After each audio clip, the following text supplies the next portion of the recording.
Hey, yo, what's going on, guys? We have episode number 33 of Marvel Yap today. We're going to be talking about high voltage, some OTA predictions, which Dance might actually be spot on with the predictions today, as well as some discard variations, where discard has been in the very beginning of Snap, where it's at now, all sorts of different cards and modifiers, talking about Khonshu, the first Ghost Rider, but let's go ahead and jump right into it. And as always, we are joined by the hostest with the mostest, not my Dance. How are we doing today, Dance? Doing absolutely great. You know, I realize when you say host with mostest, I feel like I've talked about this before. Maybe I haven't. Why are you not the hostess with the mostest? Why does it have to be me? I feel like you've got a lot, Tuck. You got a lot going on for yourself. Why aren't you the mostest? Because Dance, I gotta be honest, man. You're carrying the pod, and you know I just gotta call you the host because you know you're putting all the work for the both of us. So you're holding this together. I just gotta be honest. You know, like the state of like Snap right now, right? Like, it's just gonna be interesting. What actually is holding together the meta? Like, we have OTA predictions that we have this episode. We have high voltage going on until I think next week or something too. I know. Yeah, it's like totally. 10 days I remember or something. that. I'm not gonna look it up right now. And then we also have some discard variations from the past, the present, and some future ones when we talk about Khonshu today, and maybe even the first Ghost Rider, which you've actually had hands on the first Ghost Rider and had some first-hand experience with the so got that going on. But yeah. By the way, as you were about to say about of course, that high voltage actually ends on the 28th. Yeah, I totally knew that, guys. So like, yeah, you knew in a couple days. Well, yeah, because you knew that, I knew that, because that's not the only thing happening on the 28th, Tuck. Oh. On the 28th, we're actually going to be doing a live Yap. Someone recently had a subathon, did pretty well, and said, you know what? Part of the rewards, live Marvel Yap sesh. So that'll be happening over on your Twitch. Same thing, it happens on your YouTube every single week as well, but it's going to be happening over on your Twitch, twitch.tv/Tucker at 6 Central Time, PM. On Friday. So we'll be able to have some initial reactions to the OTA. High voltage will have left us earlier that day, but we're gonna do it live. So if you want to see the podcast that will be uploaded still the week following on the Tuesday, go over there on Friday, 6 p.m. CST, twitch.tv/Tucker, and you can catch us doing this live. And if you guys have any hot takes you guys would like for us to talk about, mention them down in the comments here or live during the live stream on Friday, which will be, if you aren't in Central Time, 7 p.m. Eastern Time or 4 p.m. Pacific. So just keep that in mind for you guys. Also, if you're Mountain Time, it'll be 5 p.m. But that's what we got going on. No one ever says the this Mountain week. Time. No one. I haven't realized that. The Mountain. It's so annoying. Because I've given up. Like I've asked to play. Other people have asked me to play, and they're like, "All right, it's happening at 4 p.m. Pacific," and I'm like, "Okay, I should know when that is." Mm-hmm. But no one ever says my time zone, so I don't ever know it. And sometimes I even had it where someone said my time zone, and I said, "Okay, cool. When is that for Mountain?" And they're like, "Well, no, MST is Mountain." I'm like, I knew that. They forget about the Mountain time zone. You get you get locked in, so you think I don't know. Maybe sometimes happens to me. I think it's just Eastern, Central, Pacific. You just forget about Mountain time zone entirely. As someone in the Mountain time zone, yes, I feel that. I actually feel that. The Discord, the little timestamp thing, they can do it so it auto changes to be whatever time zone you're in. No one uses that, and I need more people to, because I have no idea what's happening ever.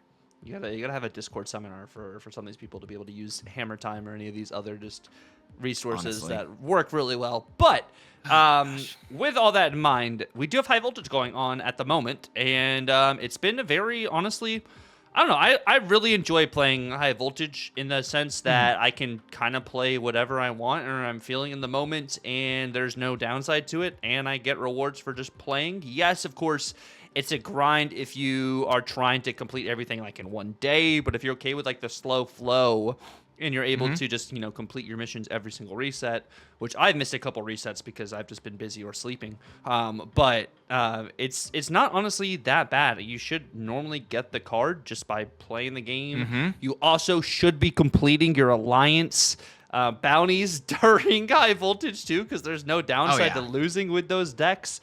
But I've been enjoying it. How have you felt about high voltage?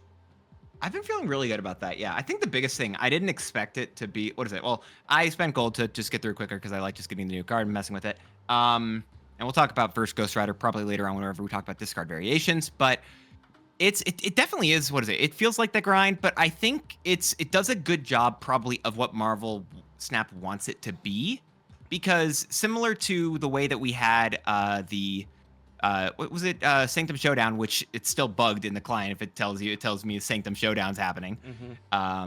Beyond the bugs, I do think it's like really solid just to give us that different style of gameplay. And I get it's going to be a grind, but even with the grind of Sanctum Showdown, like I was saying before, the amount of free things people got, I feel like I saw from just in general posts, I feel like there was a good 5-6 new cards gained by a lot of people pretty commonly.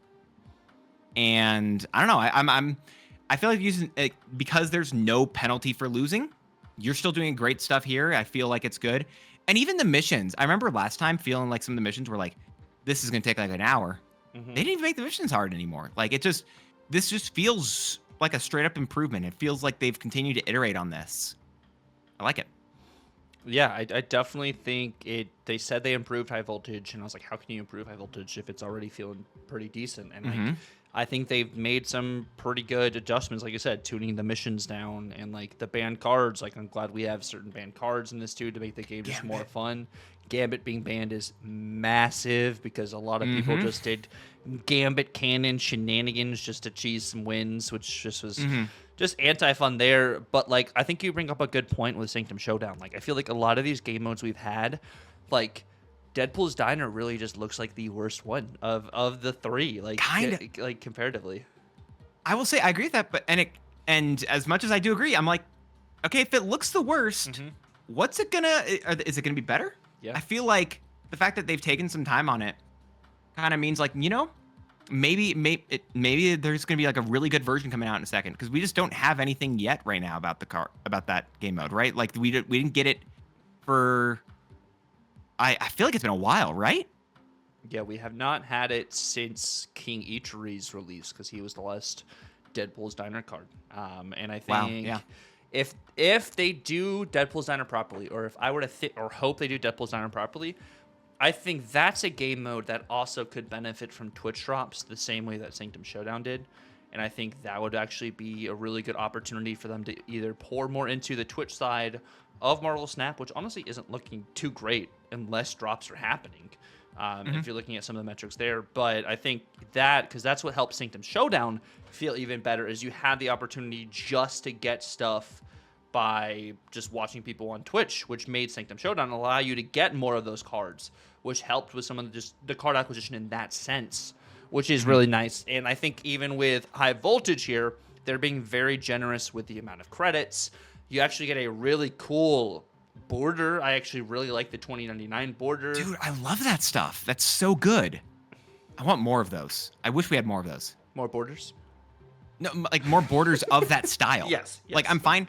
I even posted about it on Twitter. I was like, please give us more interesting borders like this second. Like, I've said it before, I'm over entirely those, like, the webs, the snowflakes and stuff like that.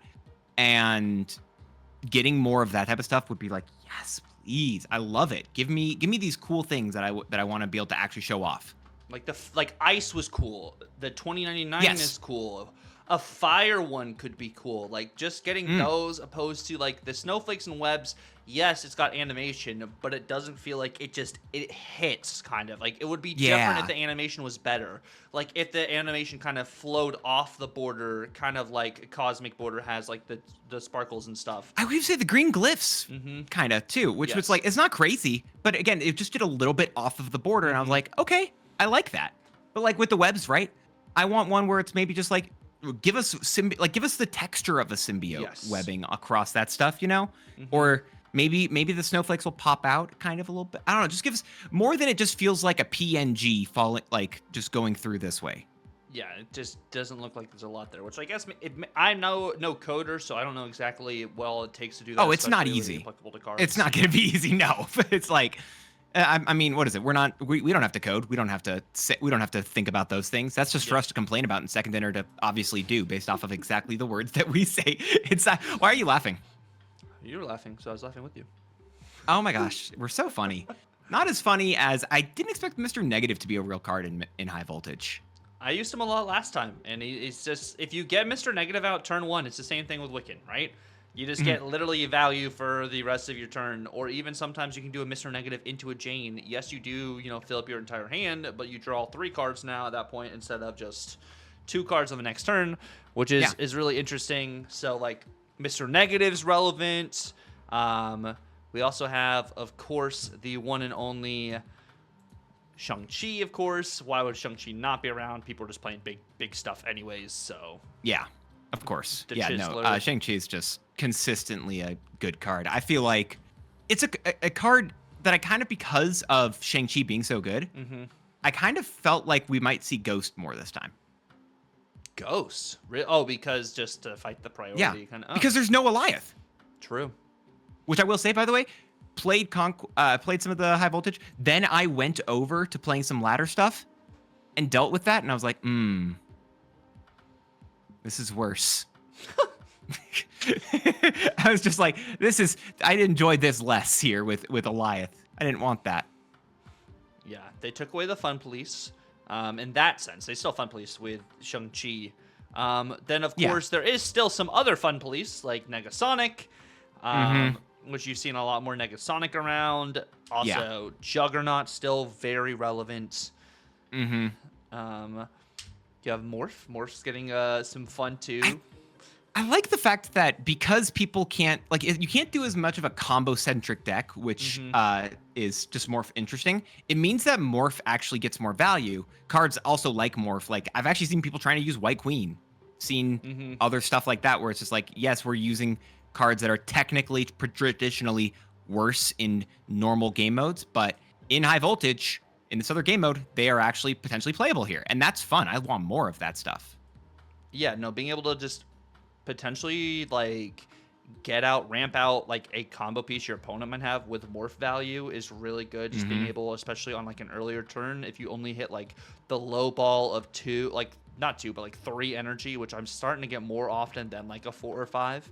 I'm getting more of that middle number, so Morph does give me some immediate value there.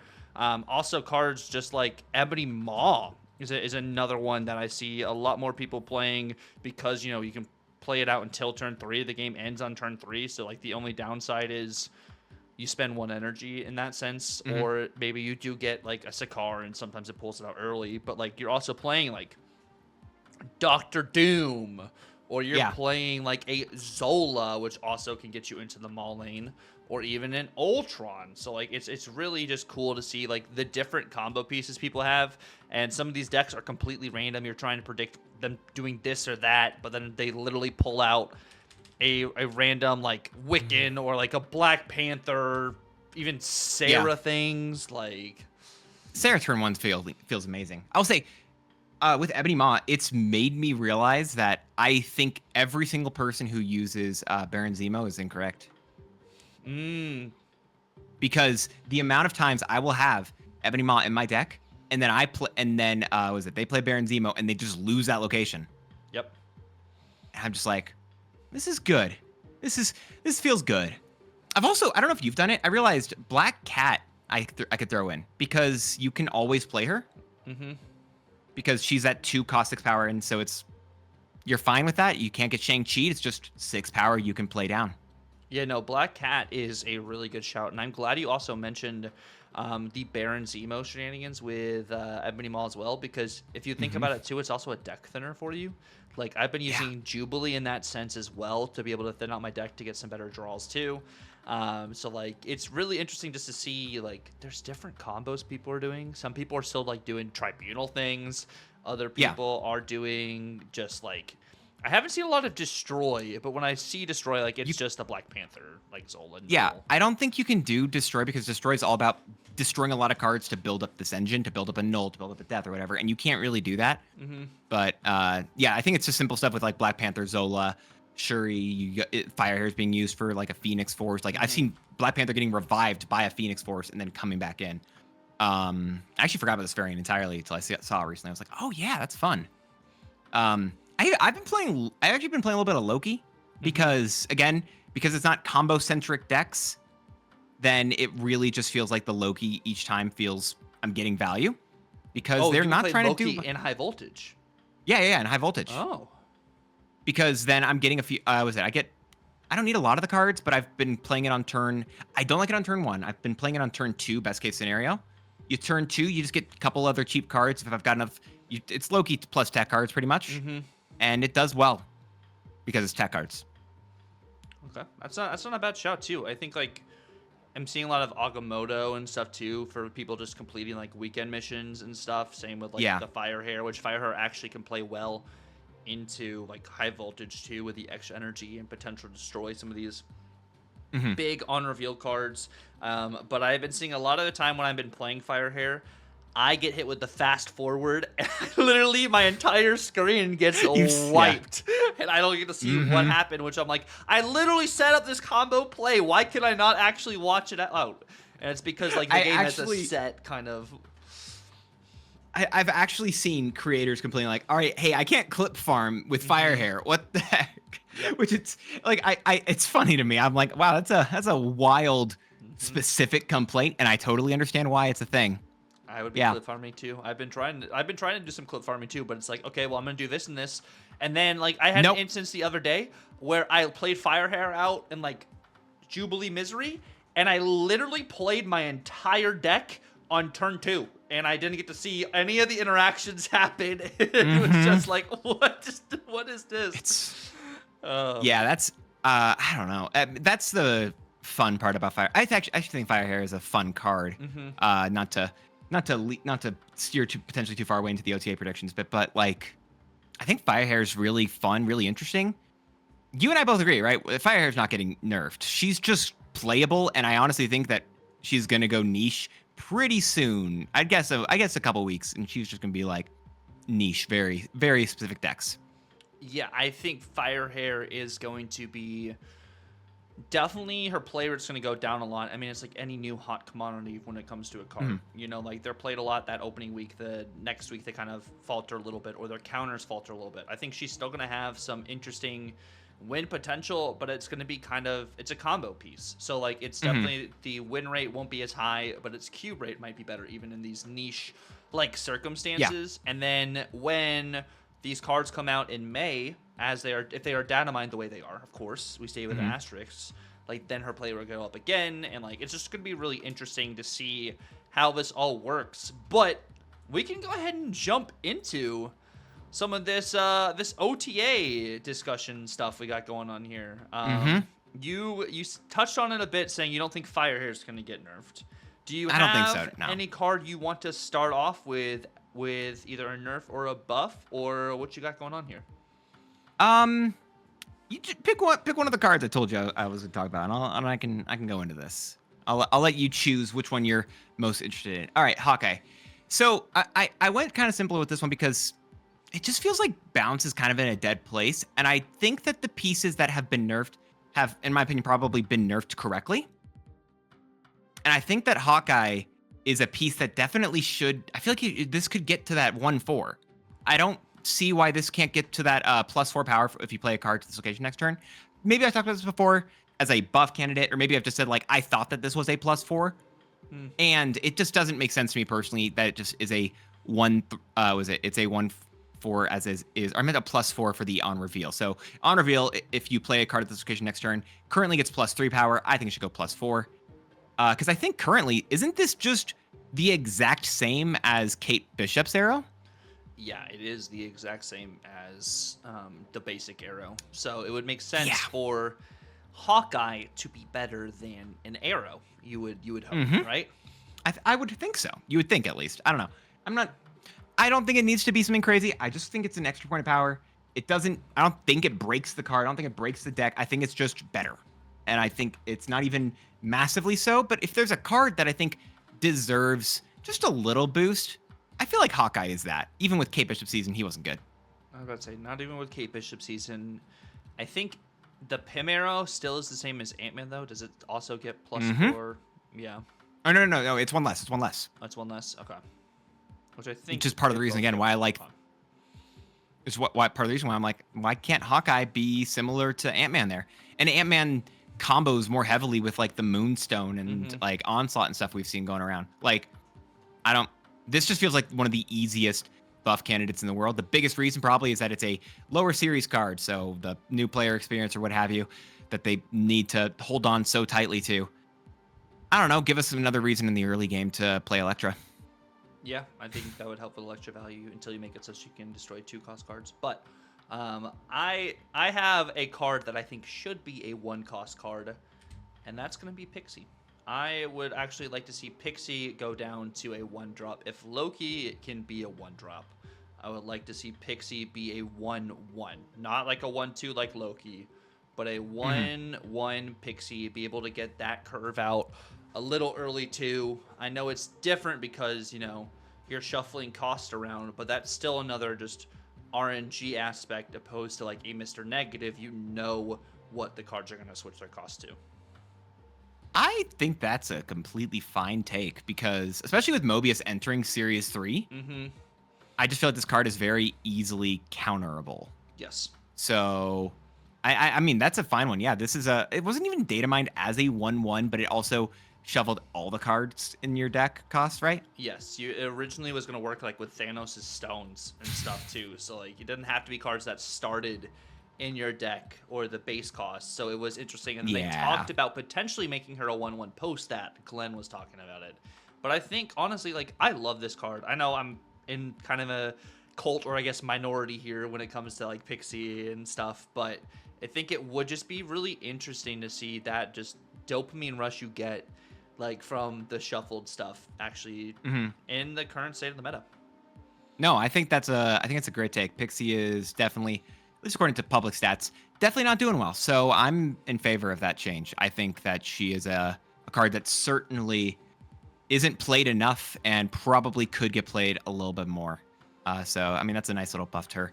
I will say, speaking of other cards, I think that should just probably, or maybe even being played too much right now, it should go down a little bit. I've talked about him before, but let's talk Iron Patriot. Because Iron Patriot, right? It's the 2/3 on reveal, add a 4, 5, or 6 card to your hand. If you're winning here after next turn, keep it -4 cost. I think for once, Tucker, I'm actually predicting this correctly. Because typically we're hoping, okay? But this is predictions this week. And I think that this is a real prediction. Okay. I think that Iron Patriot, and I've said -3 cost. I still like that. But I've heard an argument, and I'm going to talk about it, for it going to a 2/2. 2/2 -3? Because no, 2/2 -4 still, because again, they probably won't hurt it too much, but it doesn't, what is it? As it's going to potentially let you get a lot cheaper, it's a lot harder to win a location if you only get 2 power there to start off.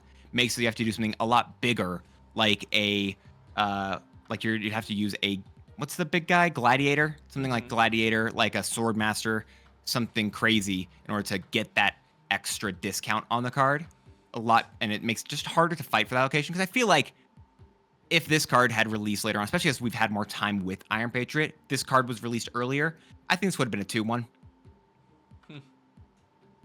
Because you need to make it harder to win that location. And I think I think 2/3 it's why Cable can still be played inside of Mill, even though Cable's probably one of the worst cards inside of that deck. So I think Iron Patriot's just doing too much currently. So going down to a 2/2 or a -3 cost. I'm personally in the camp of either, but I've heard the other one and I didn't mind it. So I figured I'd talk about it. I like him, honestly. The -4 is definitely a feels bad, like if you don't win that lane. But like when I look at 2/2, it honestly resonates more with me in a sense of looking at some of these other 2/2 cards, which I'll bring some of these other 2/2 cards on screen, which Mirage. We're looking at Mirage, and I want to say Ravonna. Ravonna is a card that really enables a lot of these other, cards with 1 or less power. And Iron Patriot is another one of these cards where if you do win the lane, you're really enabling yourself to kind of high roll, depending, of course, what you draw. But it's kind of the same idea in my opinion, because you're also energy cheating at the same time by trying to win this lane. So I definitely understand the reasoning. You also have Scream at a 2/2. You have, Shadow King at a 2/2. You have these tech cards. You have Medusa at a 2/2. Master What? Mold at a 2/2.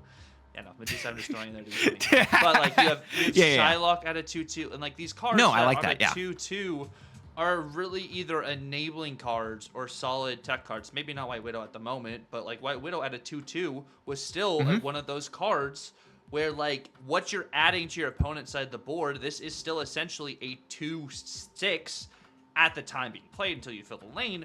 But like it definitely makes a lot of sense. I am honestly in the camp of 2/2. If they made it 2/2 -3, I wouldn't hate it, but the play rate for this card would drastically go down. And looking at it now, what is the play rate for this card? Which I think I'm seeing it in Surfer. I'm seeing it in Black Knight, which I mean, Black Knight's not really incredibly popular. Hand Generation. I'm seeing it in Agamotto. There's so many different lists running this card right now. So part of the reason why this was the card I was talking about is this card is being played in post. We're talking post infinite stats here since the latest OTA. This is at a 41% popularity rate. What metric there? That's 41%. 41% in terms of how much is being played in post infinite. Okay, now if you go to the other two metrics of post infinite, how high does this percentage jump? Going to top 50%, the card goes to 47%. And then going all the way just to the top 10% for everyone above the rank 3900 gets to 54.2.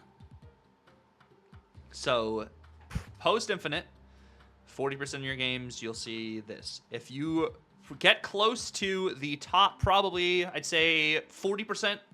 I'd just guesstimate at the median between the top 50 and the top 10%.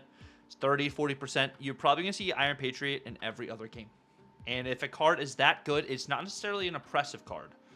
But if you're trying to kind of mitigate the meta a little bit and probably shift it so you're not just playing the same thing over and over again, I would not be surprised if Dance is completely correct here in the sense where this isn't just a prediction. This card needs to get hit just because the play rate is too crazy.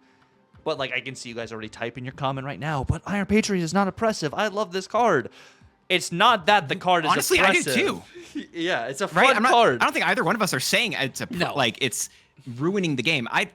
Actually, you know what? I might even say it's ruining what you can try to do at a 2-cost slot because as of now, I feel like if I have an empty 2-cost slot in my deck, I want to put an Iron Patriot, and I think that's just it. I don't have another card that I think is better. The only one I might say is better, which actually I know I'm going to go twice in a row here, but I'm going to lean into the same point here. Talking about Sam Wilson, which is it's 2 series pass cards twice in a row. Oof. But right now, and this is something I'm going to focus on a little bit more so in terms of, again, this is top infinite again, and I'm going off of its public stats, so take that as you will. If you hate the idea of that, sorry. But I think especially as you get to higher and higher bits of infinite, I think this ranking and untap becomes more and more accurate because I think the sweatier and sweatier players do use this bit. So, but with that in mind, Sam Wilson is the card in there that I believe has one of, if not the highest, like win rate percentages inside of the top 10% of Infinite. If you talk, what is it? Actually, other than I think it's like the Scream deck is still really good, which I don't have a good answer for, and that's something I think Second Dinner's going to do better with. And Random Outliers, it's just Sam Wilson. Because also this does fit into that deck because it is a movement enabler. It is just straight up, it's so good. I feel like it's the biggest thing with this is, and Iron Patriot is just that I get that 2/3 is the baseline, and they want to make a new card playable, and especially if it's season pass card, they don't want the season pass card to be garbage. Spider-Man. But they want the new card to be playable. They want it to make an impact on the meta, and because especially if they're going to make us do weekend missions for it every single week, I don't want to be stuck with doing Agamotto missions every single week personally. But here we are.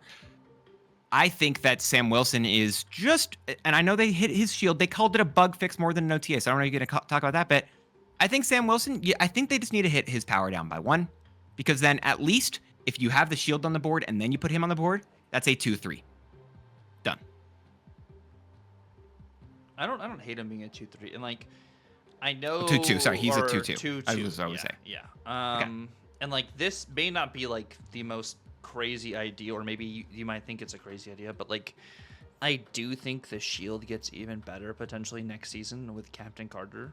Not in the sense where the shield buffs Captain Carter, but if you could move the shield to behind Captain Carter just by having Sam Wilson on the board, that shield gets the extra buff from Captain Carter. So I can see this card just getting better in the sense you have an additional card on the board, the movement element to it as well. Of course, you have to draw Sam Wilson to be able to move the shield, but there's a lot of instances where you can just win games and win locations because you're already starting with a card on the board. And I think that is actually very important, even though it's not buffed by Khazar or buffed by, Marvel Boy and stuff anymore.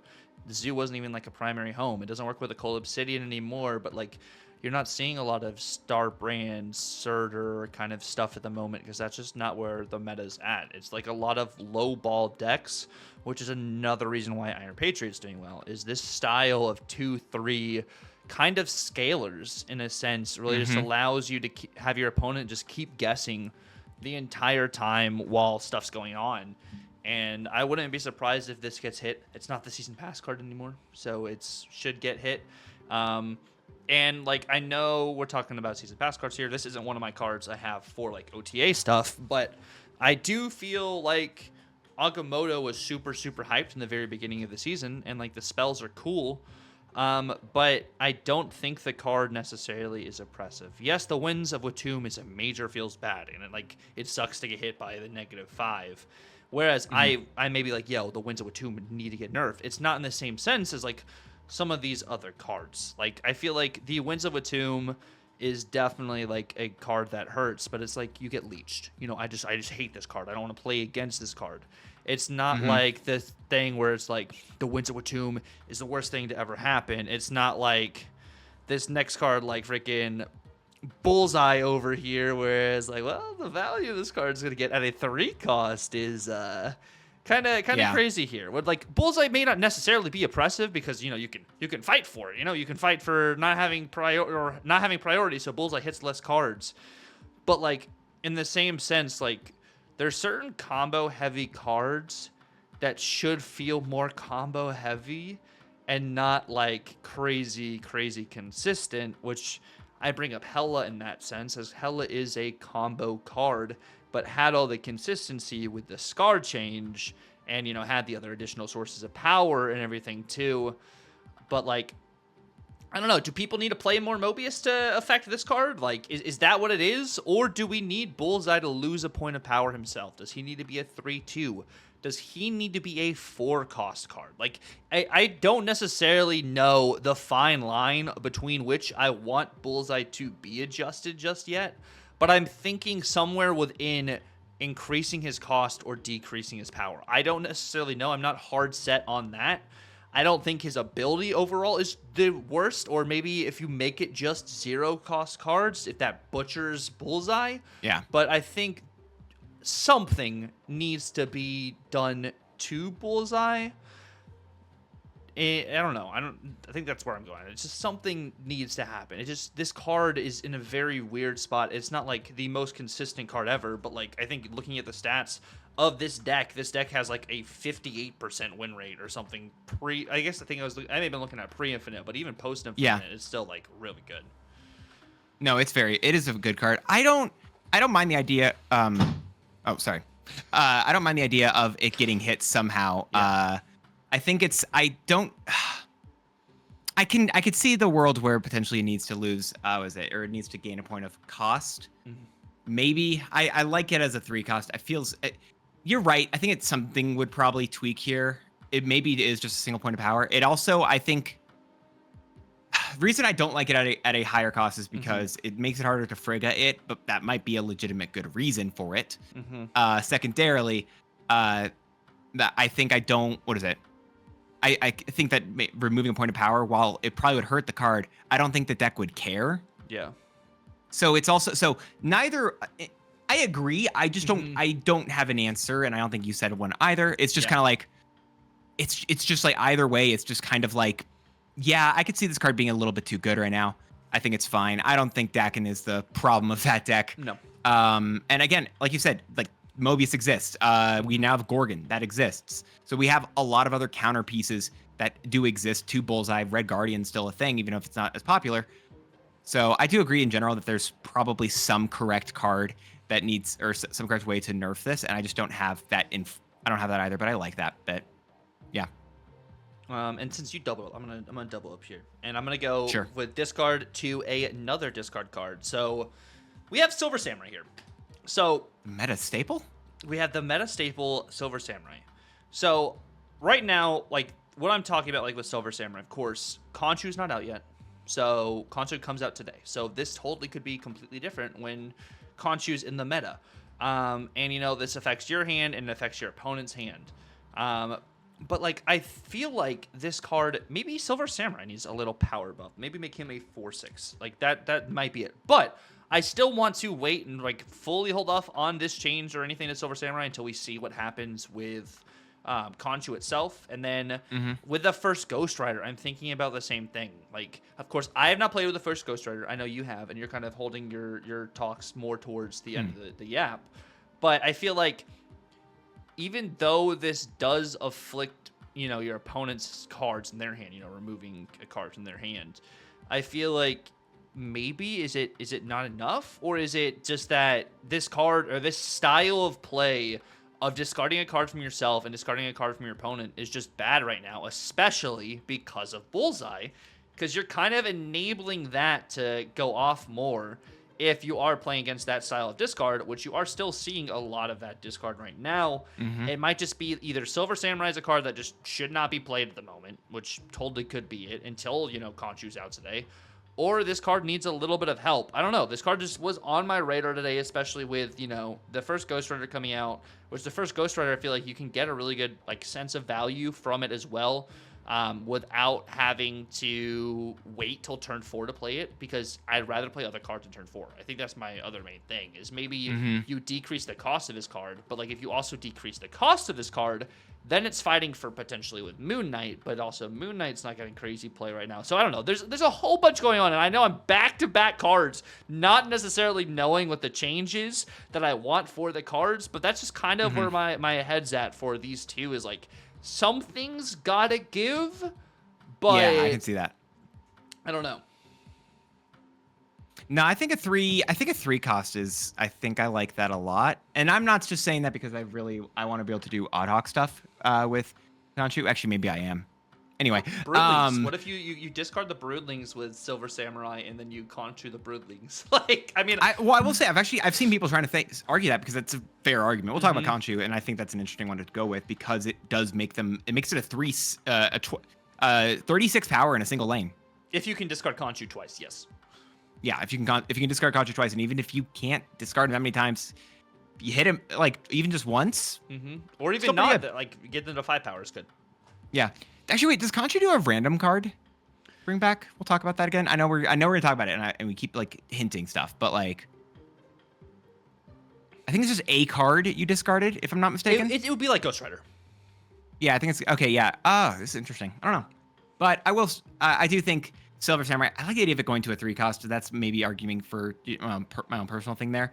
However, just in terms of if it is just like a power thing, I'd argue that they could even just give it a point of power. And then if Khonshu's broken, which they also had to buff one of the forms of him, so it makes me feel like he's probably not going to be, that they just throw an extra point of power on Silver Samurai. And I think that the card's also completely fine still. Well, they also did buff, you know, Anti-Venom before his release, and Ajax went to a 5/7, which, I mean, okay, well, you've led it into it, Tuck. I think you got to go 3 times in a row here then. We're going to go the trifecta. Anti-Venom needs to be like a 4/6 or 4/5. Oh, yeah. No, this is 100% truthful. That's it. It's such a good card. I don't get personally how it's still like, I'm the back end stats Second Dinner has to have about this card must show that this is garbage. I don't know. There must be some information if it's still avoided it for this long, because it seems so good. It still feels so good because you just throw it directly into a Luke Cage list, with a card again. Luke Cage is just a card you want to be playing, so why not just put Anti-Venom in that list as well? And then it's just benefit. Yeah, I agree 100% that this feels like a definitive lose a point of power. If you make Antivenom a 4/6, just a 4/6, the card is the exact same. Yeah. So it feels like a free point of power, akin to like when they buffed. I don't know. I feel like there have been cards like that in the past, like Negasonic, I'd argue, where they just buffed her, gave her a point of power, and it's just like, yeah, no, this doesn't change anything. The card honestly hasn't seen much more play rate, but it was just a free point of power that I think was completely deserved, and I agreed with. Yeah. Bringing up your next 100%. card though, Dance. What else do you got here? I'll save my dumbest idea for the end here. We'll talk Shang-Chi, which it's funny that I'm saying it's not going to be the dumbest idea. I've heard a million ideas for Shang-Chi, and I've said a million ideas for Shang-Chi. You increase the cost. You make it hit one card. It destroys cards on both sides. I straight up just do not believe that they would ever increase the cost of this card. I just don't believe that, honestly. And I get it. I would probably like it, but I don't think they ever would. You make it destroy only one card. It works the exact same as it currently does. Probably in 90% of situations. You make it destroy cards on both sides like Enchantress. Works probably the exact same as it currently does in most situations. The only thing I've heard so far, just to make it not a feels bad, I think that I'm at, it's akin to Black Widow. You activate it.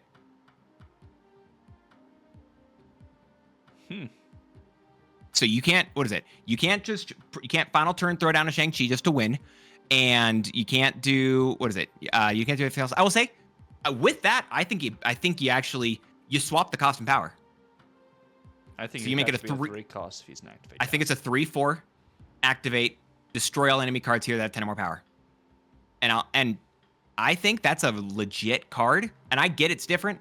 It might even be the biggest reason why I think that they would say potentially like it wouldn't happen is it's potentially too early of a card. I think it's like, it's series 2, which I think is like, it's just before you get into series 3.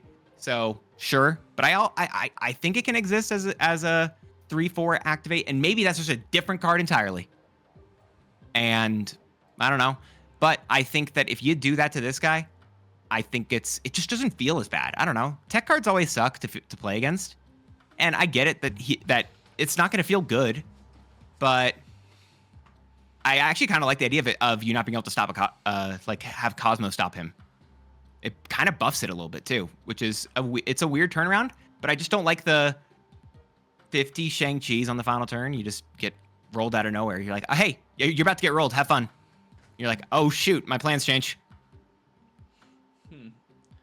I haven't really thought about Shang-Chi as an activate, and like I haven't really thought like he was too oppressive. Like I still think of it as like a necessary evil. I do as well, kind of. It doesn't mean I like the evil, but like, I don't know. It just, bless you, or you're dabbing. I don't know which. But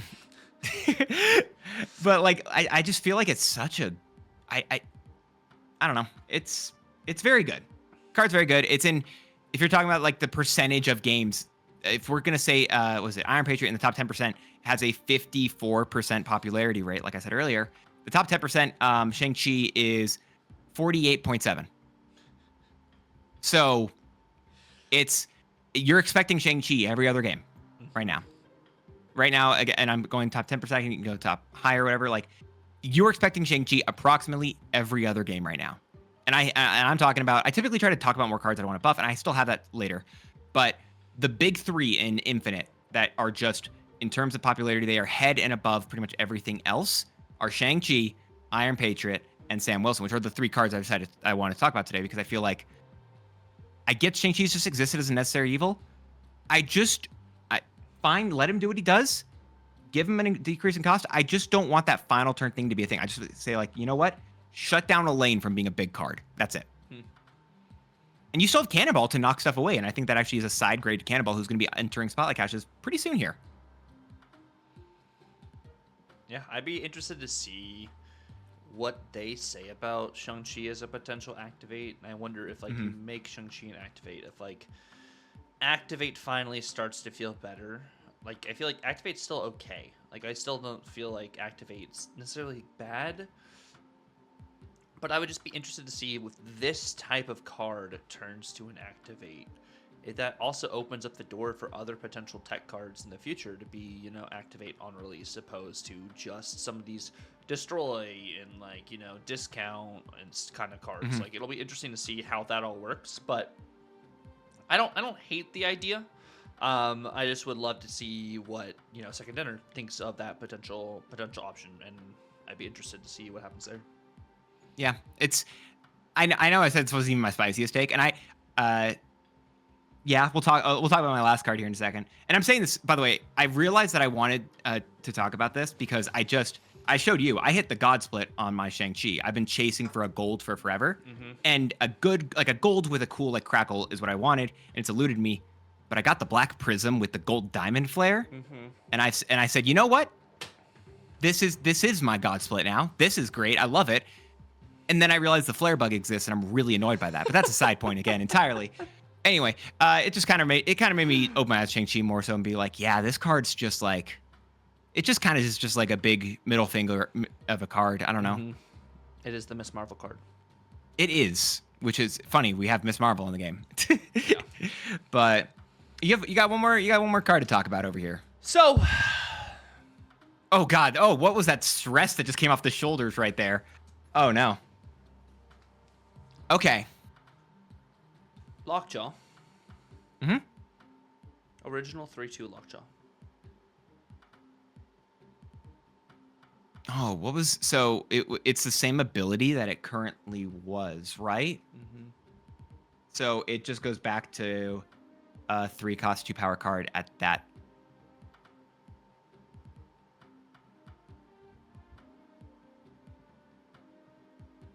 Huh. Give me some more here. Give me some more here. I think I might be sold, but I need you to sell me on this. So downside. Lockjaw Hela comes back.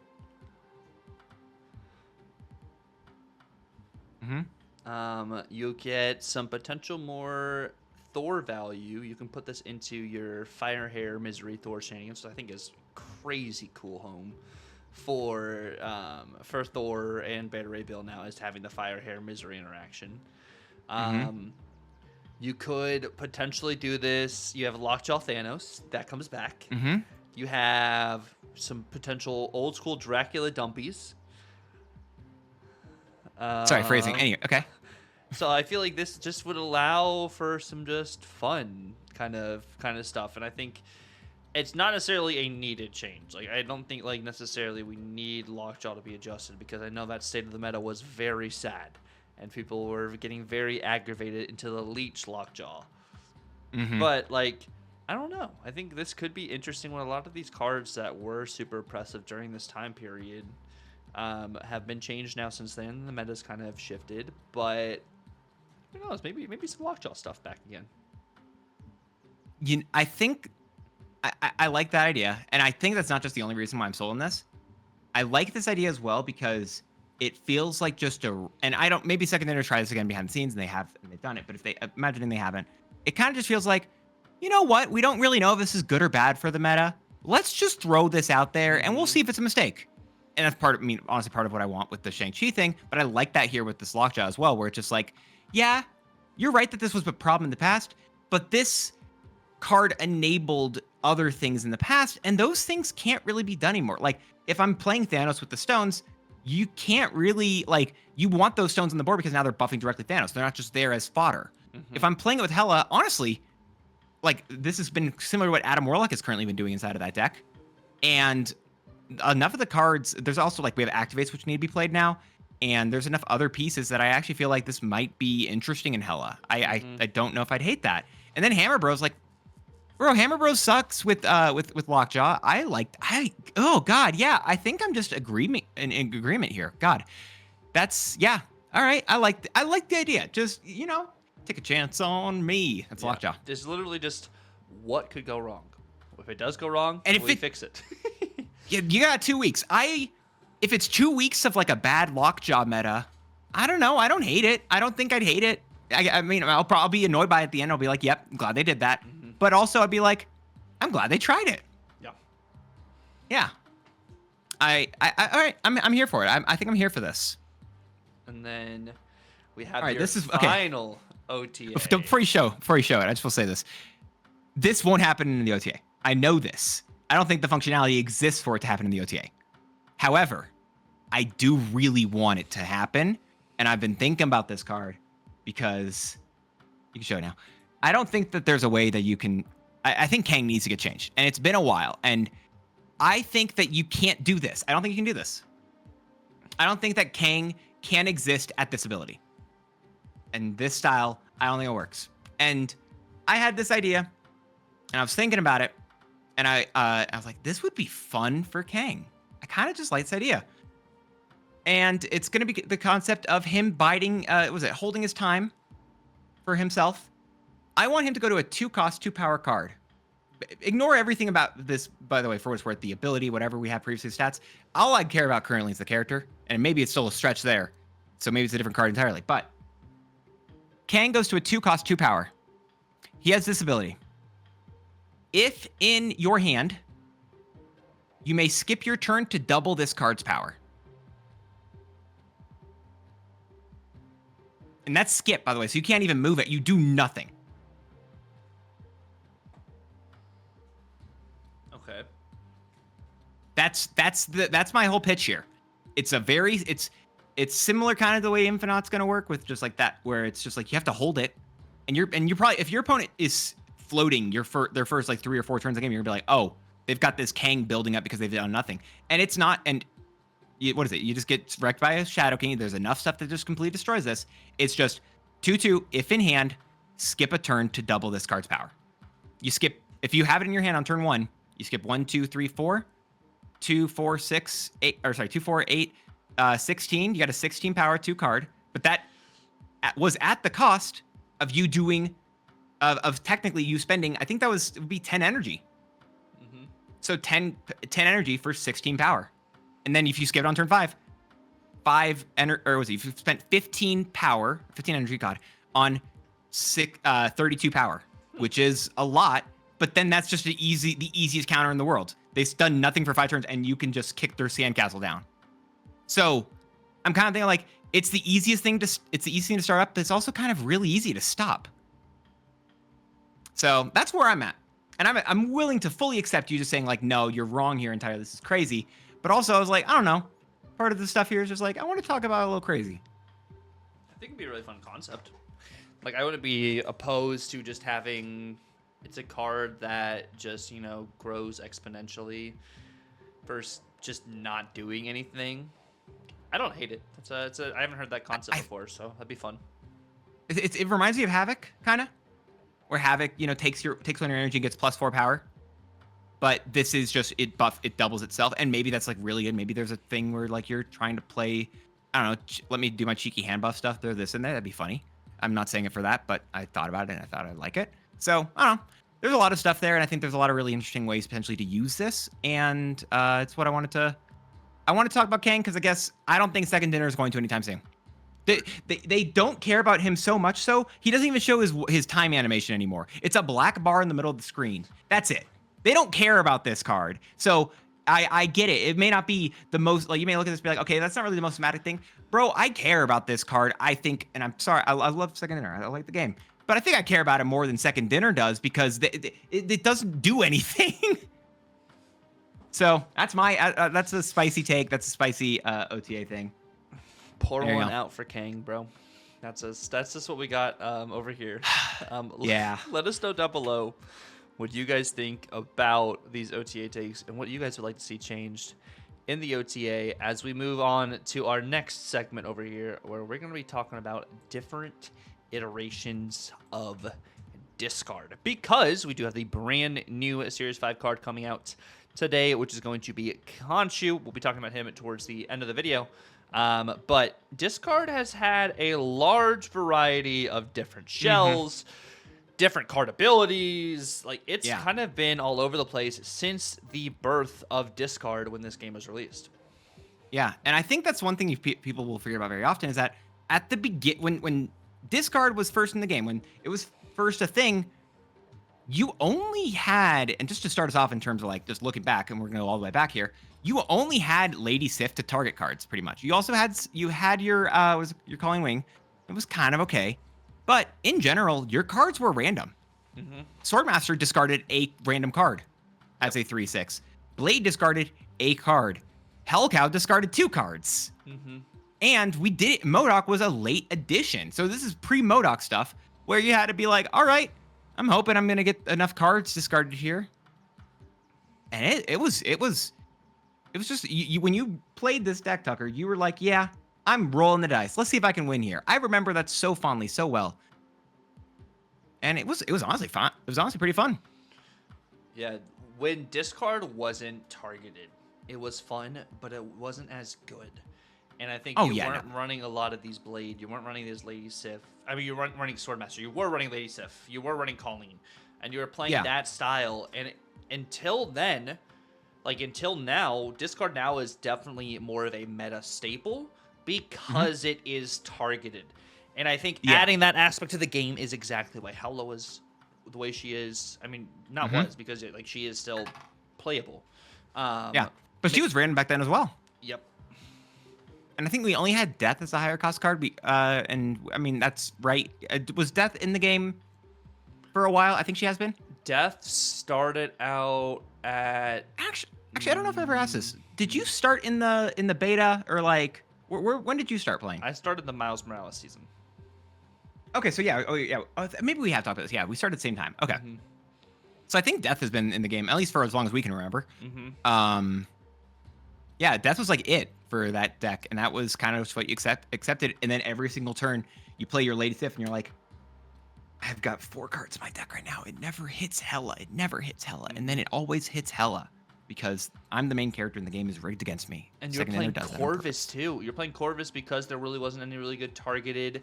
Do you mean it was Hellcat? It wasn't Corvus. Corvus wasn't a thing. Well, no, I mean, later on, too, even talking about just other additions of, like, Hella, you still were also playing Corvus. Like... Yeah, I think... I feel maybe I don't know if Corvus was really ever inside of a Hella deck, or maybe it was. Oh, he was. I don't know. With Jubilee before Blink and stuff. That's fair. I think though, before any of that happened, I think what happened was when MODOK got added. We saw what is it? It kind of let it separate because you had Invisible and MODOK stuff you'd be doing, and it was just with Hella. You played Invisible Woman, MODOK. That was it, and you got that power from like just hiding everything. And you're like, all right, they never play Cosmo Dislocation. They never play Cosmo. It was so much of like praying for a bit. And it was, because technically, MODOK was like it was a targeted discarding card. It just, rather than targeting a specific type of card, it just says your whole hand. And yeah, I mean, it was I know it wasn't good still, but it was fun.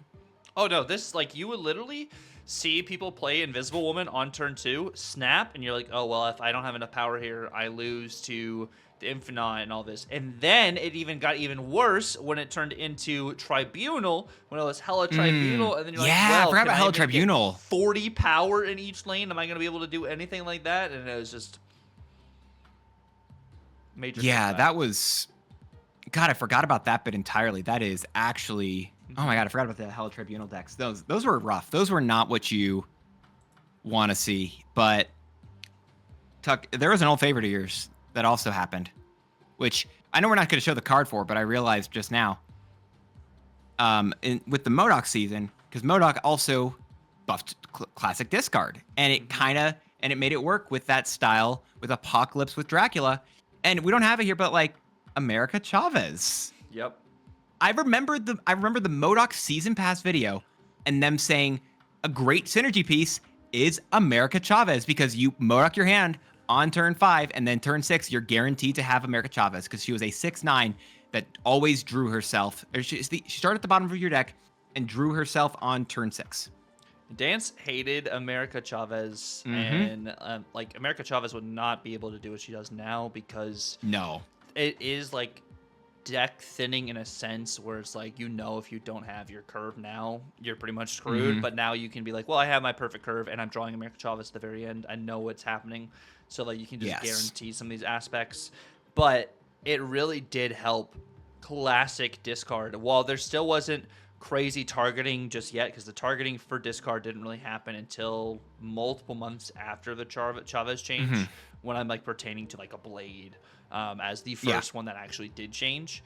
But classic discard felt so good, and this was my bread and butter. Just, you know, Morbius, No, I think Drac, Apocalypse. I think this was closer when we actually started talking, or just like maybe I started.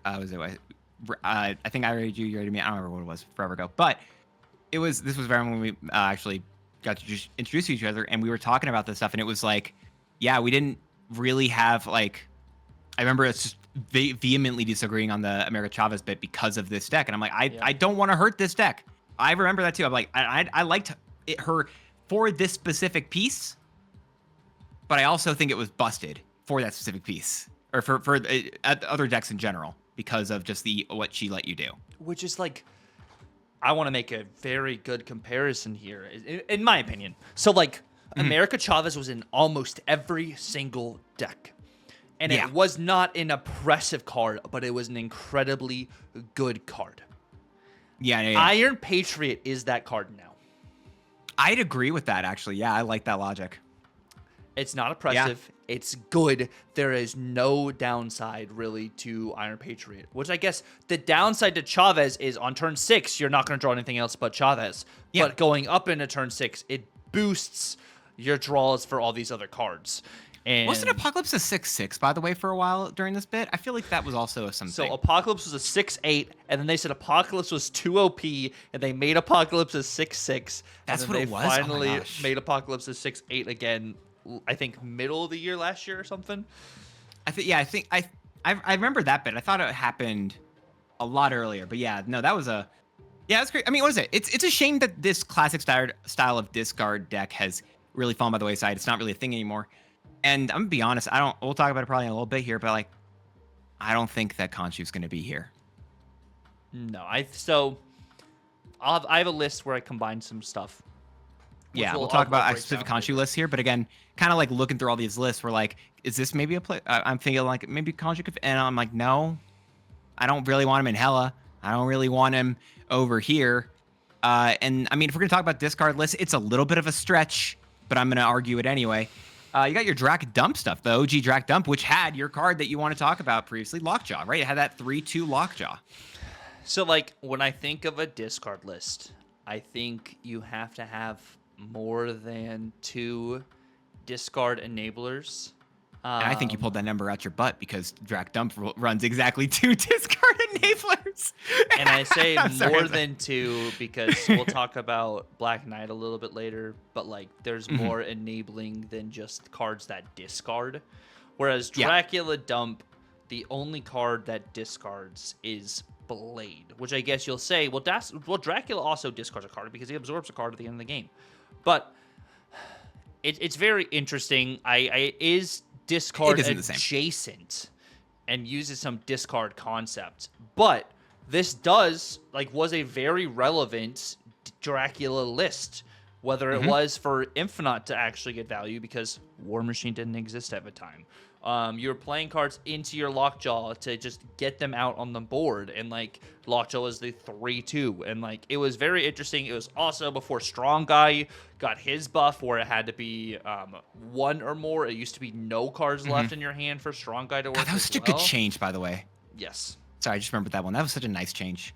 That's a deck I remember. I don't think we have talking about here, but I remember there was a deck I enjoyed where it was like it was with older Storm with a 3-cost Storm. You had Strong Guy. You used Prothma. It's probably what we'll talk about like later in this group, but I'm just gonna mention it now because I know we're not talking about it later. But it was very similar to that style of Drac Dump, but rather than using Drac, it used Strong Guy and was just like, hey, I'm just gonna empty my hand because I can get rid of all these cheap cards really quickly and kind of just profit. And I like that a lot. It was really a good time. I think. Yeah, I mean, imagining the world where the Lockjaw change happens, I think there's a real chance that some form of Dracula Dump comes back, because I think that's a very fun style of deck. But also, I mean, obviously Drac Dump Evolve, we'll talk about that in a bit, but I think that there was another meme style of discard, which we even mentioned earlier in the app. You got your Gambit Machine Gun, bro. We got Exodia.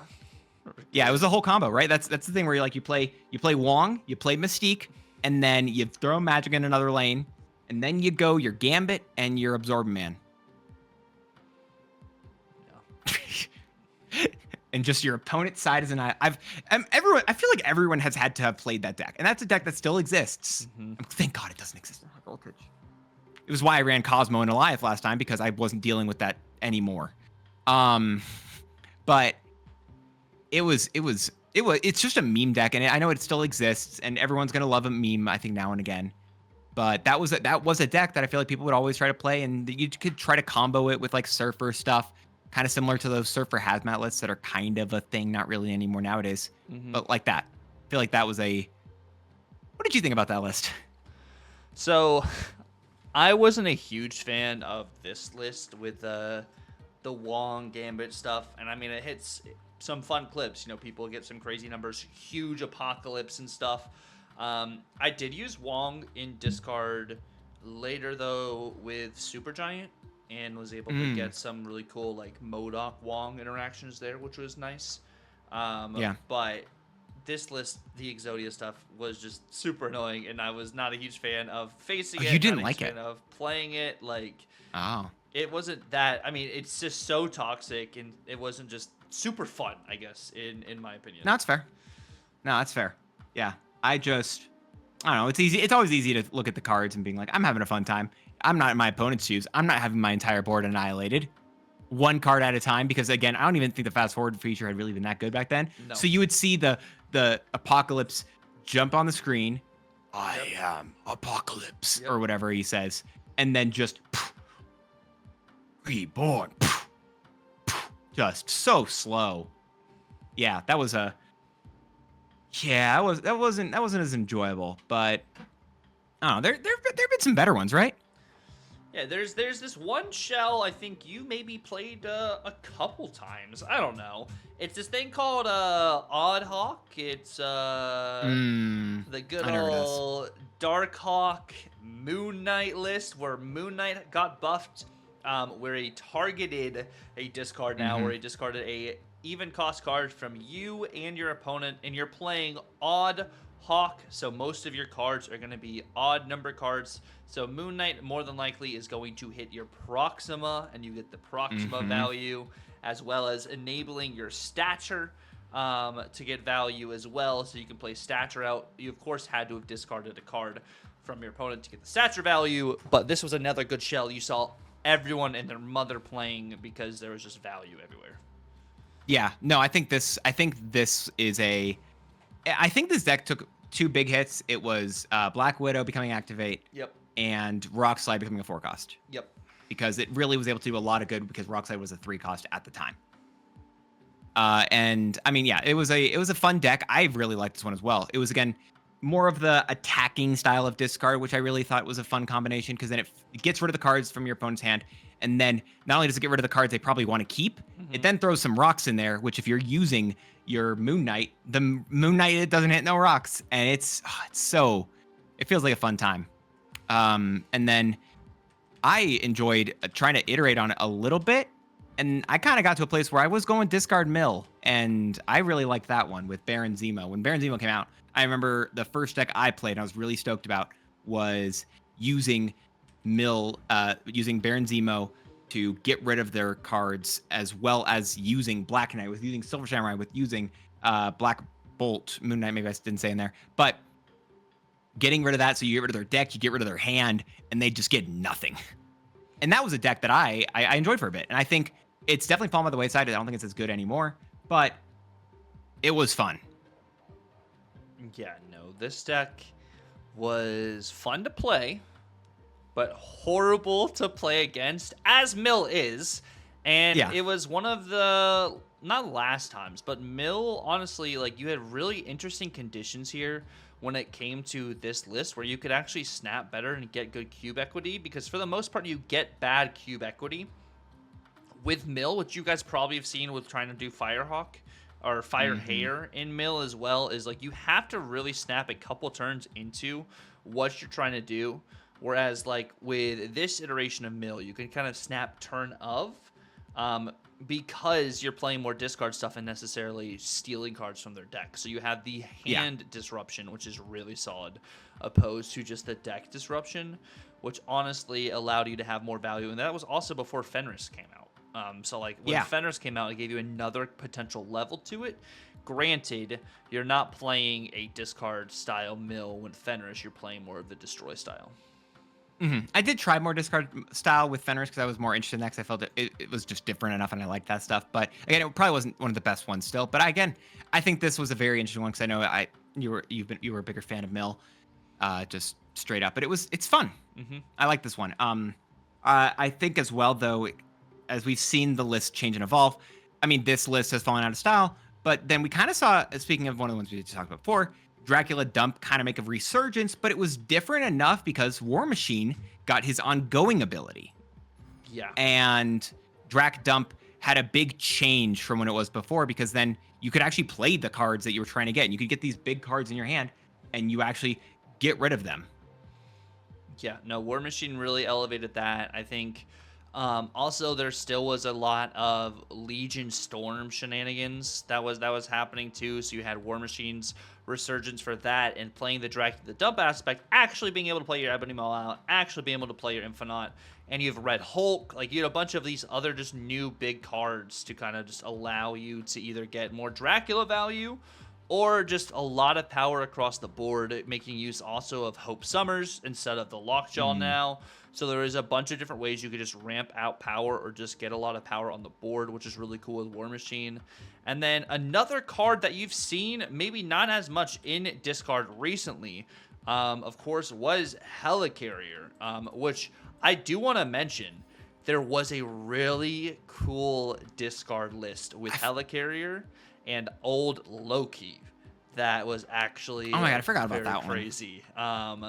Which this is, of course, is more for the collector style of discard, but old Loki used to swap your cards in your hand with cards from your opponent's deck, or just their starting deck. So you were able to discard potentially your entire hand, and then Loki and get up to 7 different cards that are from your opponent's side, which was crazy. As another just out with your discard, and I think it still is when Collector worked with Loki, or maybe just after it didn't work. But that's where you got the value there. Also had Helicarrier as another alternative for just Apocalypse stuff or Dracula stuff. So like, I'm gonna get a bunch of random cards. My opponent doesn't know what I'm gonna be playing at all. So it's another just unknown factor that was interesting. But it used to not fill up your entire hand as well. I believe that Helicarrier only gave you a couple cards when it first was released. Yeah, so it was only 3. I was going to mention that. Yeah, so at first it was only getting 3 cards, and then they changed to be like tri-scaling, which I will say I did like that change. It was just a buff. I don't think Helicarrier was really good before then, and it's still not really great, but I loved that change there where Helicarrier just fills your hand entirely, because that just gives you more stuff, and I think that's just, I don't know, it's just fun. I love it. It's great stuff. This was a collector, was it? Using the collector payoff, I think, is also enjoyable at times. But I will say, before we get to the stuff that's like currently the best discard decks, there's one that you love, Tuck. There's your old love, the one that I'm sick and tired of trying to find another different image of so I can get a thumbnail for. Black Knight discard. And I shouldn't say anything else. Continue. Or just start. So I love Black Knight, and Black Knight's been through a lot, because Black Knight originally was not great, because Black Knight originally, you know, he just added the Ebony Blade, and the Ebony Blade, you could Shang-Chi it and you could Shadow King it. There was literally just a downside kind of to playing on the board, and then they made this card crazy, where it could not be Shang-Chi'd or Shadow King, and it was busted, but it's because people were playing it with Hela, and because Hela is always so good, they always nerf the cards around Hela first before they nerf the other cards, which, honestly, it needed to be nerfed. There's no way this card should have been power can't be reduced and power can't be Shang-Chi. That was crazy, but I loved it. Also, Ozabu was a thing, so it was also great there. And now it's just the card can't be destroyed, which is also really nice, and this card's been through a bunch of ups and downs. It's just like, it's so combo heavy. Like, you think Phoenix Force is combo heavy, but Phoenix Force has more outs.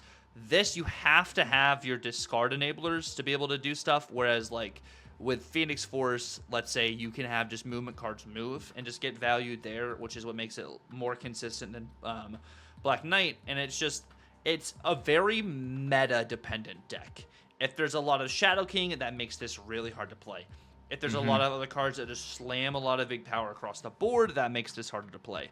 But if you're playing a little bit more low ball kind of style decks here, like this card actually can get some value. But it still needs a little bit of help. The Zabu nerf definitely really affected the shell a lot, as it's still trying to find the right home, whether it is with a Victoria hand kind of stylist is what we've been playing earlier this season, which felt really good. Or if it is the Toxic Affliction iteration of Black Knight. There's just so many different ways to play this now. There's no set home, which is why it falls short a lot, because it's a meta-dependent list, opposed to some of these other discard lists, which may also be meta-dependent, but they have way more outs than Black Knight does. I'm gonna be honest, Tuck. I didn't know that there was that much to Black Knight.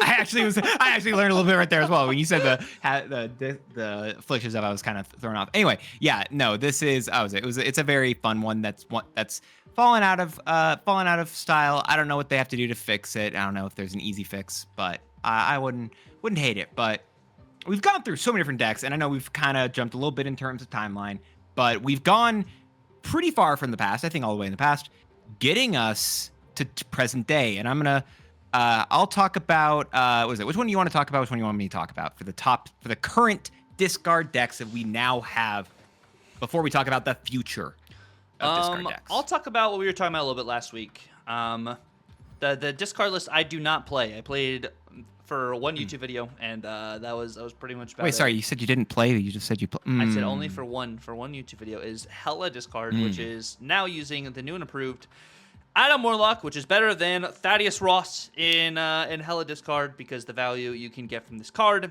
and the other still large power you have from your other discard enablers. You have the new classic Hella with the Scar change in the OTA.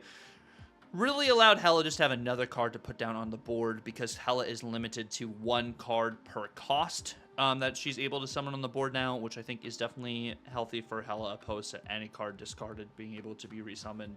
Of course, Black Cat got tweaked and stuff too, but it is really cool to see Adam Warlock get some really good value in that list. He also gets value, of course, mid-range shells, but that's Hella right now, which still I feel like isn't as oppressive. It's still popular, but the win rate has gone down. I think that was a great nerf that they did. Yes. With hitting all the stuff in Hella, and again, I agree with you there. It's just I don't think it's dead. I don't think it's gonna go anywhere. But also, I don't think it's best anymore, and I think I'm very happy about that personally. But that doesn't take us to the current best quote unquote discard deck out there. So much so that you've recommended a nerfer, Dakin Bullseye. And I mean, it's funny. I think Bullseye really changed his card entirely. And I want to say a week or two before Bullseye came out, I was saying I wanted this Dakin to 3/5. Yep. And I love the fact that these cards are not good when we are messing with them, when we're talking about them, when we first get them. And then they give us these synergy pieces. Like, I mean, I don't think it was. It was just playable. It's like Scar. But then they give us, yeah, exactly what I was gonna say. Scar then gets synergy piece. Literally took to the end of the year. Dakin took it like a year and a half to get a piece that finally let him really work. And then the card could finally shine and be like, hey, I can stand on my own 2 feet now. I'm not just a meme in the deck anymore. No, this is a real thing. And Dakin Discard has done that. And I think that's really fun to be able to do with Bullseye obviously taking it, I think, to the next level. And I think that's just a really cool thing that they've done with Dakin, and I've enjoyed this list entirely. It's been fun trying to mess with stuff inside of this list, trying to do different things, trying to throw Moon Girl in here, Frigga is just, I will say, if you're playing anything else other than Frigga is a great card here. Please be playing that in this list. It's really made me, though, I will say in particular, really focus and hone in on the fact that I don't like Gambit in the list, because I'm going to say that I know it's probably I think it's one of the more meta ones, but non-targeted discard I think always feels so rough. Yes, I know you can high roll and it can go well, but targeted discard 9 times out of 10 is what I'm preferring, and that's the biggest thing I've seen personally in my own experience. Maybe it's negativity bias or whatever, but it's made a fact that, like, I think that Dak and discard has come a long way, and I think that its current iteration where you have so much targeting, again, going back to that first thing where we're like, you kind of just roll dice every single time, and it was RNG, but now we have the option, these pieces that are very specifically letting you discard things when you need to, only discarding the lowest cost card, discarding the rightmost card, discarding an odd costed card, discarding all cards that cost one or less. Like, these are not things that we would have had in older versions of Marvel Snap. And as discard has been able to progress, we don't have to deal with just, hey, I don't know, is my Hela going to get hit here? Because she's hitting she hits one of each and every cost. And you have other cards that are more cost than her, not just death. You've got your, you've got now your whole discard deck. You can be like, all right, I'm going to play MODOK on the final turn because I don't think he's going to get hit because I'm not playing a random hit. I know what's hitting each and every turn. And I think it's really cool to look back. Part of the reason why this section I was really excited by, look back, see how RNG, in fact, you had to rely on America Chavez as the only source of consistency in your deck to then coming to this place in the future.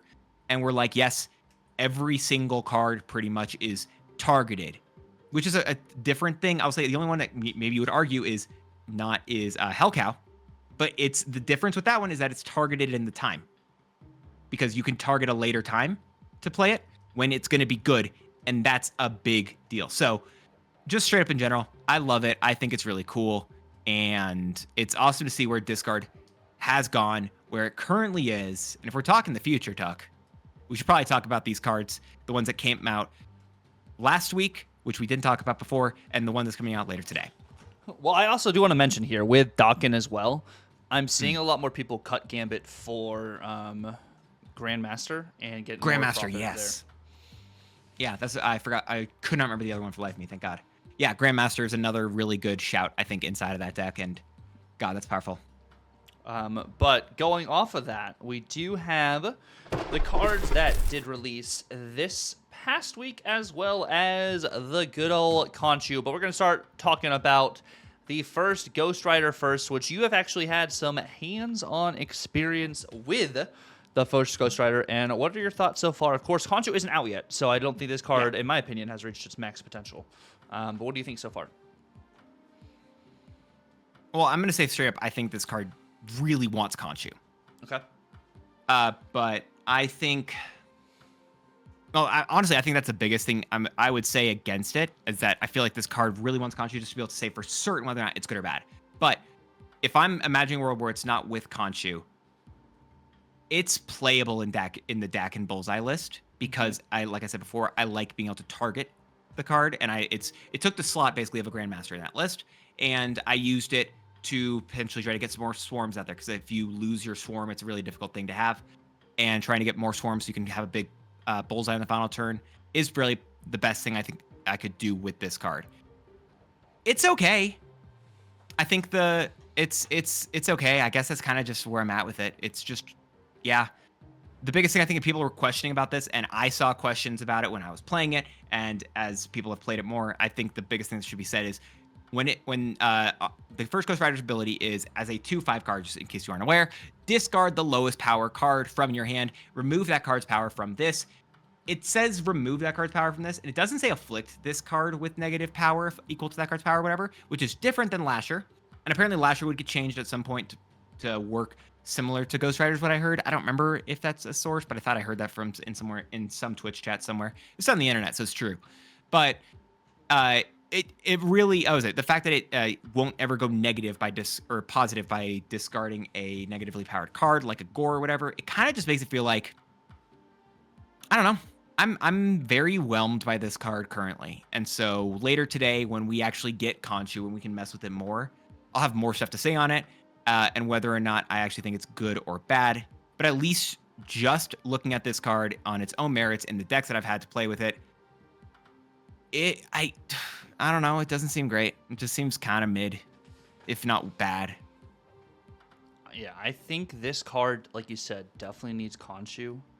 And I think with Khonshu, this card is definitely a combo piece, but gets better. So even though it's not gaining power from discarding a Gore or gaining power from like discarding like an Iron Man. I think it's the reviving of that card with Khonshu is really what's going to take this card up and elevate it.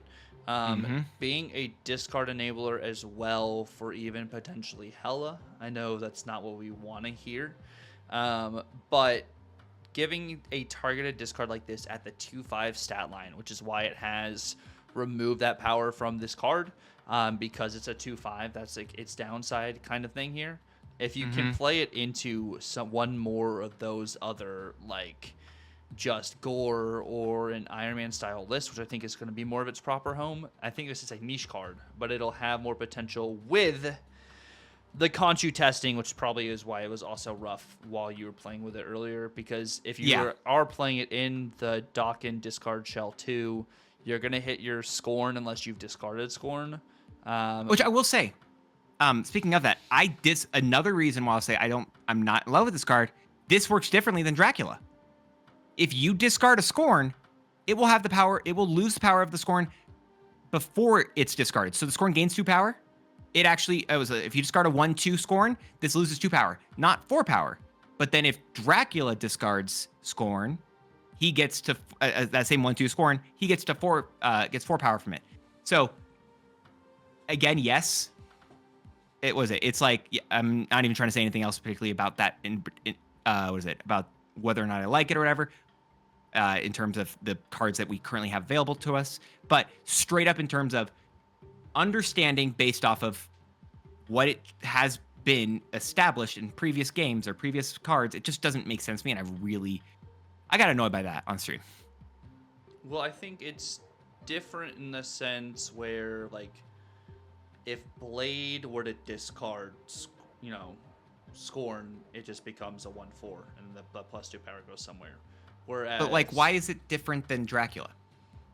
Well, it's a different type of concept because this is an on reveal, and if we look at, let's say, Dracula here, Dracula's absorb, right, or gain its power after you've discarded it. So like once it's returned back to your hand, you gain its power. Scroll up. Okay. It's a different reading, I believe, because it's at the end of game. So like this card gets discarded, and then at the end of the game you get its power. Like I wonder if that's the end of game mechanic opposed to the just discard enabling. Yeah, I don't know. It's because even with Black Knight, when Black Knight turns Apocalypse into a blade, it is after Apocalypse has gone through its animation. So the honor of so yeah, I get that that seems so weird. I don't like that. So it feels like there's the animation checks and balances has to finish before Dracula can do his thing, and I think the animation of the animation of Scorn finishes after it finishes before Ghost Rider loses power. I will say that. Yes. So that's, I don't know. So that's why it happens, I think. And so Ghost Rider only loses 2 power? Yeah, it only loses 2 if you're discarding a 1/2 Scorn. I'm beyond, like, you're telling that logic to me. I disagree still. And I think it might just be like whatever. I don't know. It just, we'll see if people if it's an actual problem, if it's meant to be. I don't know. It just feels like it works differently, and that's just, and I get there's like this really weird way you can reach, and maybe it's not so weird, but then when you're describing it to me, it seems like a weird reach in order for it to make sense. And I don't think that should be a thing in this game. I think if it's, and we already have the remove its power versus afflict its power, and I don't enjoy that. And they've said they're fixing that difference. But yeah, I don't know. But even talking about, for what it's worth, going back to first Ghost Rider, depending on how it goes with Khonshu, I am feeling like this is more akin to what it was data mined at one point as a 2/6, honestly. Yeah, I think 2/6. And I think, honestly, trying to explain this better again, the on reveal happens before the card returns to your hand. No, I got that bit. I was just saying it's not intuitive, and that's what I don't like. Well, I mean, it's a difference between on reveal and end game. Like, those are two different concepts. That's why they're acting differently. That's I'm going to disagree with you, but I don't think there's much. I don't really feel like arguing. It's the same thing with Black Knight, because Black Knight's not an on reveal. It's a flat text. So the on-reveal has to happen before Black Knight can do his thing. So that has to finish happening before the blade has to become, like, be created. So the on-reveal has to finish, and then the blade is created. So then the next card you have, like, and that it's different also in concept because the cards don't go to your discard pile. I think that's the other big thing. Since they don't go to the discard pile, it doesn't maybe register that as a card completely discarded. And the same concept of, like, Deadpool not being registered as a destroyed card and returning back to your hand, so you can't count that for the death interaction. It has to probably do something more with graveyard things than animation things. And it's got to be some weird coding thing that we just can't pinpoint here ourselves. Yeah. I'm not gonna have any real answer on that stuff, I think. But I think a card we can at least say we have some more ideas about, though. Because this card, I don't know. It's confusing. It feels like it's all hell. Is Khonshu, who we haven't even played with yet, but honestly seems simpler. Yes. Which Khonshu, if you guys did not know, is a 6-powered, or 6-cost, 6-cost, 5-powered card. When discarded, return in its next phase. If you do not discard this card at all, and you play Khonshu out, on reveal, resurrect a card you discarded to another location with its power set to 5.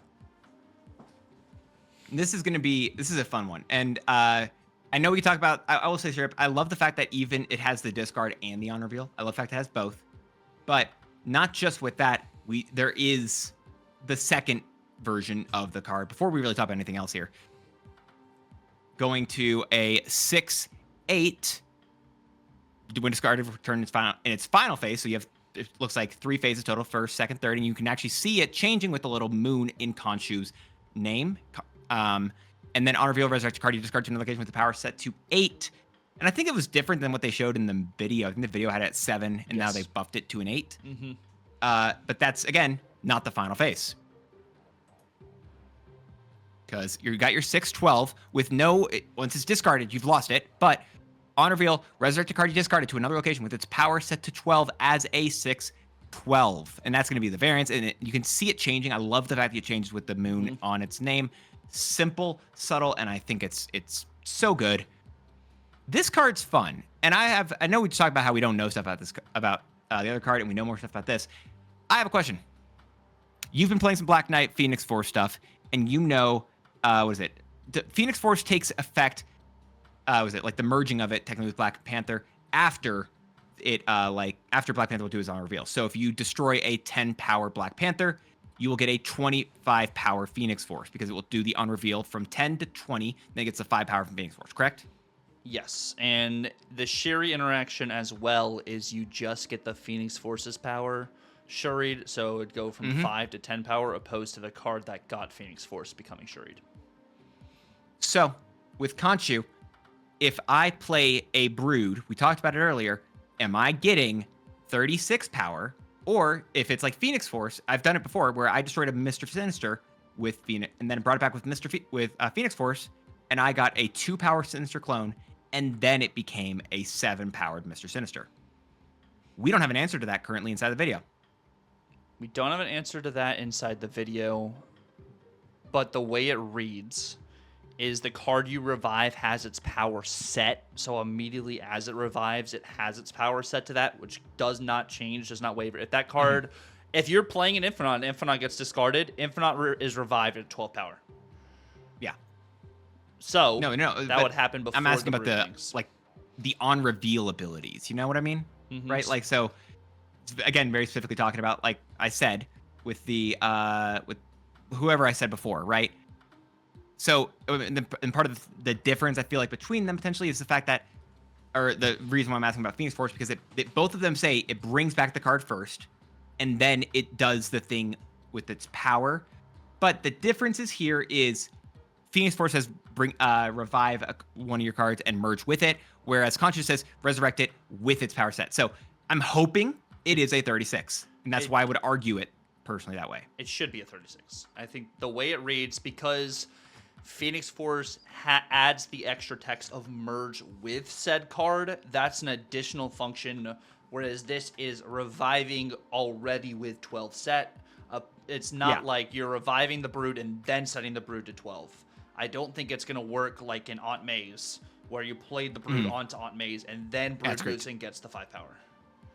Yeah, that's another great comparison as well. So yeah, I'm it's not certain. I don't have an answer, but again, I agree with you that as reading, yes, it should be that way. But that's just a different part of it that I wanted to talk about here because it's cool. Not to mention the fact that again, each phase lets you do the on reveal, which I think is a very neat touch. So you're kind of okay with just discarding it once, or maybe sometimes discarding it 0 times, which is going to be interesting to mess with.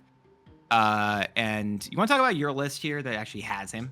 Yes, I actually made 2 lists for today's Yap, which the first one is kind of playing homage to like a traditional kind of discard list here with a little zest, I would say.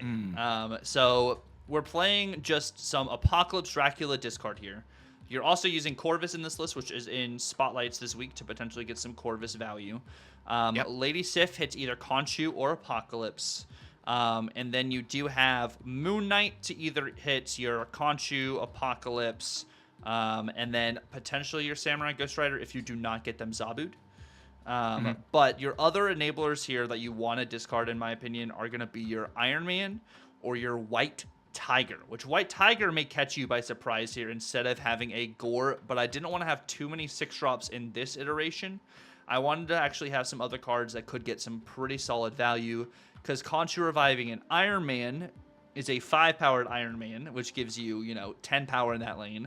If Khonshu revives White Tiger, that is a 5-powered White Tiger, then also throws out a Tiger somewhere else. And that's without discarding Khonshu at all. So, like, some of the other value is what I was looking at with this list. Even discarding Dracula, when you revive Dracula with Khonshu, Dracula would have set power and then discard an additional card at the end of the game. So, like, there's a couple different iterations or options I was looking at here. This is definitely more, I think, a combo-heavy kind of style, but I wanted to see if you could get White Tiger value. I do like the idea of Broodlings. Broodlings would also be really cool to get some revives, and then you also do have Ghost Rider as another out here for revives as well. Yeah, no, I think I really like the ideas of this stuff. I think it's going to be... I think that this is a very fun place. I like this idea in general. I just feel like it's going to be a fun style of deck. And actually, I will say straight up, the White Tiger is just... I think it's actually one of the spicier bits that I've heard, and I love the White Tiger because it is... Again, if you do the highest cost one, that is, if I'm not mistaken...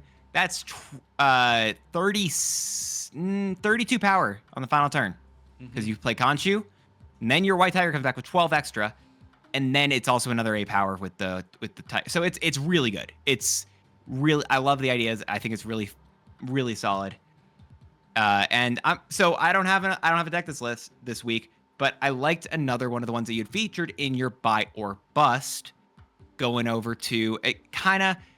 This felt like it reminded me of that Odd Hawk style build, and that may be what I try to lean more into, more so than maybe a Hydra Bob and such. But I liked the ideas of this much more so than anything else. I think I built as trying to like prepare for this. I think I built 4 different lists, and I honestly didn't feel good about any of them. and I was like, at this point, I don't like anything I have. Tucker can I'll use Tucker's list. I'll just give him, he gets 2 submissions this week. And I'll just say, what is it? I just think I think it's going to be something akin to this style, and I like it a lot. Yeah, this is kind of more of like a mid-range shell. You have some cards in here that maybe you won't have in the final build, but I'm a huge fan of Luna Snow right now. And one of the things that I was looking at, especially with this list, is a potential final turn Khonshu Stature, or a potential final turn even just Khonshu Hydra Bob, or a Blade into Khonshu. Like, there's a couple just different options here. Having that 7 energy, of course your opponent does have that extra energy as well, but you also might be able to get Black Bolt out earlier. Like, I feel like there's a couple different routes you can do with this list, or even like a Grandmaster into Sif, where you're hitting maybe Gore and then Khonshu, and then your Khonshu goes to 6-8 immediately, so you then can revive another card. Or you hit Khonshu twice in one turn, and Khonshu goes to a 6-12 immediately, and you can just get Khonshu value. Like, there's a couple different ways. I think this is going to be one of the main hubs for this card. I think, like we were talking about the Darkhawk list earlier, I think there's probably going to be a lot of potential with that in Khonshu. And I do think Khonshu is going to do well into ramp. And I think you're playing Khonshu either at the end of the game or maybe even at a little bit earlier, and being able to kind of play around what your opponents are going to play cards. Maybe instead of a Cassandra Nova, you're running a Juggernaut. Or maybe instead of a Cassandra Nova, you're running a Red Guardian. Like, I feel like there's going to be a bunch of different outs for some tech options in here. The inclusion of Grandmaster to allow you to do potentially more Moon Knight things or even Silver Samurai things. Like, I think it allows you to get some better Khonshu or just hand disrupt value with this style of card. And I think you have a lot of power in a bunch of other places as well, with just these 7 powered cards with Black Bolt and Stature. And most of these cards are also on reveals that will enable your Gore to get bigger as well. Yeah, no, I liked it a lot. I like this idea. I think when I was looking at this, I said in my mind, and I don't know what would exist, but I said I like this list. One of the things I was like, I think I would take 3 cards and change them, and I'm saying it because this is kind of my submission, so I get my time anyway. I would throw probably, I think you do potentially want first Ghost Rider. I don't know if it's actually gonna be a good place, but instead of like a Grandmaster, I think your shout before about White Tiger, I preferred 9 times personally to Cassandra Nova. And then the last thing would probably be, I think I would probably want to toss like a Hydra Bob for a Fenris that may not be correct, but if you're discarding enough cards from their hand, I don't know. But that's not to say that this isn't good. Like, I'm saying this is great. I'm using it to continue talking about what my ideas are with this stuff, because it's, yeah, I think this just speaks to me 100%. And the Luna Snow, especially, to make it so that Khonshu with the ramping bit works even better. It was just like, it was the icing on the cake. And I'm like, Tucker, I'm stealing your stuff here today, because it felt, I looked at it, I'm like, it hit the notes I needed. It looked so good.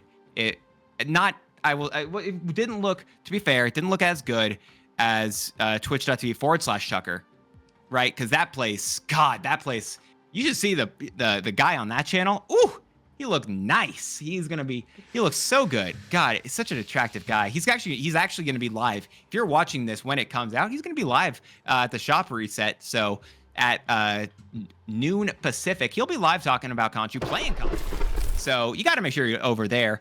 Not only are you over there, you're thankfully on his YouTube channel probably right now, in which case you're going to hit that subscribe button. You're going to hit that like button. I don't know, maybe you have memberships on this channel.